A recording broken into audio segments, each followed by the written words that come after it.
Update 2.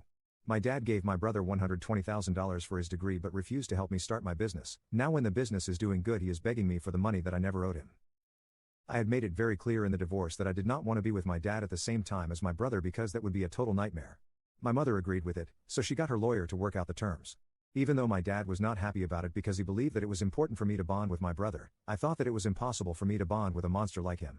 So, thankfully, my mother had taken my side and worked out an arrangement where I had to spend the bare minimum of my time with my dad and my brother, and I mostly just grew up with her. But despite that, we would spend the holidays together, and that would always be terrible because after his divorce, my brother started dating his secretary, and my mother wasn't able to stand it. He had the good sense never to bring her around when we would meet for the holidays, but my mother knew the truth and she hated it. So, the holidays would always be tense, but we had to get through it somehow because my dad wanted it, and my mother had to agree because she had already put a lot of distance between my dad, my brother, and me. And this was the bare minimum that she could do, so we could still at least pretend that we were a family and were related by blood.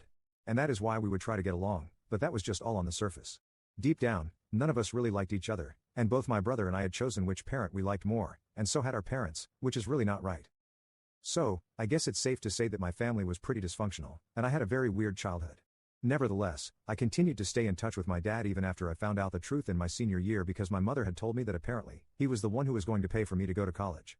So, I had to be on good terms with him, and that's the reason why she had never said anything about these things beforehand because she was afraid that I would get into a fight with him and then lose my college fund. My mother had only started working after the divorce, so she had not saved nearly enough to be able to afford the kind of college that I wanted to go to. So, my dad was my best bet. It was really hard for me, but I tried my best to stay on good terms with him.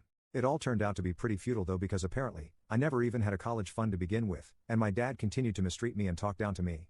But a couple of months before I was supposed to graduate, a few of my friends and I decided to start our own business instead of going to college. It was a huge risk that we were taking because all of us were just 18, but we were really passionate about what we wanted to do, and we didn't think that going to college would increase our chances of getting successful quicker. It was just a leap of faith that we would have to take. I was the one who had the idea of starting our own business, and even though we were just joking about it at first, we quickly made up our minds that this was what we wanted to do. It was going to be a clothing and accessories business because we kind of wanted to revolutionize the space. Since most of the clothing and accessory stores in our neighborhood were mostly either mass-produced products from big corporations or small businesses that didn't really understand how teenagers wanted to dress and look, so my friends and I had been having a really difficult time finding stuff to wear that we could be our authentic selves in. And we got stuck wearing either really old stuff that we had to thrift or ended up looking like our dads. We had been joking about it, but it occurred to us that a lot of other people our age might have felt the same way. So, that's how our brand was born, and I'm proud to say that we have expanded considerably since then, and I'm glad that I took that risk without bothering to go to college because I think we did pretty well for ourselves. It was me and 3 of my friends who brainstormed for months and came up with a business plan. It was already decided that the 2 of us would try to design the clothes, which would not be difficult since most of us were already pretty good at art and stuff like that and were interested in fashion, and the other 2 would focus more on the business aspect of things. So, I was supposed to start looking for investors, which was going to be difficult because we were just a bunch of 18-year-old teenagers with barely any experience and no college degree. We didn't have a fashion degree, and neither did we have a business degree. All we had was a vision. It sounds idealistic, but we were stubborn and had already made up our minds. For a few weeks, I didn't tell anybody about this, but then I couldn't keep it a secret from my mother any longer, so I told her everything. She was kind of nervous about it at first and insisted that I at least go to college and get a degree, but I told her that I was really sure about this and I just wanted her to support me. So, she came around, but she told me that it would be very difficult to make my father agree to help me out with this because he already didn't like the idea of guys having typically feminine interests, and if he found out that I was dabbling in the fashion industry, he would probably never speak to me again. But I needed money, and my friends and I were being declined by every investor. Most of them didn't even entertain a meeting with us before saying no because nobody wanted to bet on us, and understandably so. The only people who would even touch our business would be friends and family, so that's who we had to rely on, and I understood that very quickly. So, about 2 months ago, before I was supposed to graduate, I decided to talk to my father about money for my business. My friends had already spoken to their parents, and everybody had agreed, albeit after a lot of pleading and begging, to invest in our business and help us out. But my dad would be the toughest nut to crack, and I already knew it.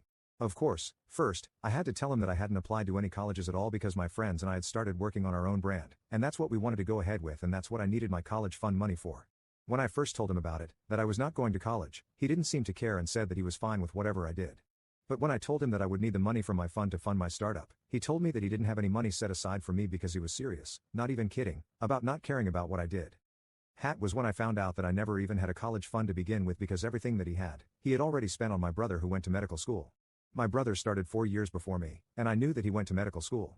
I also knew that it would be expensive, but I figured that my dad's business was doing well, so he would, of course, be able to pay for both my brother and me to go to college. What I didn't realize was that my brother was not just taking money from my dad for school, he was also taking loads of money from him otherwise to have a fun lifestyle when he was supposed to be studying to become a doctor, and my dad was happy to help him.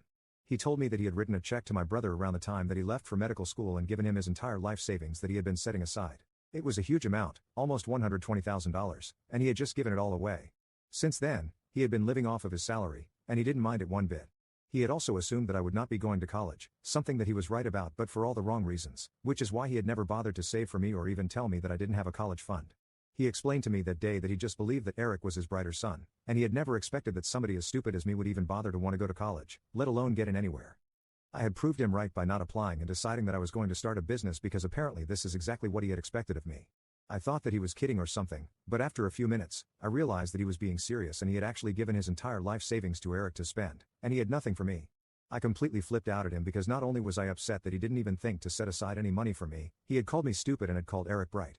That day, I finally let loose and told him exactly what I thought of him because I just couldn't take it anymore.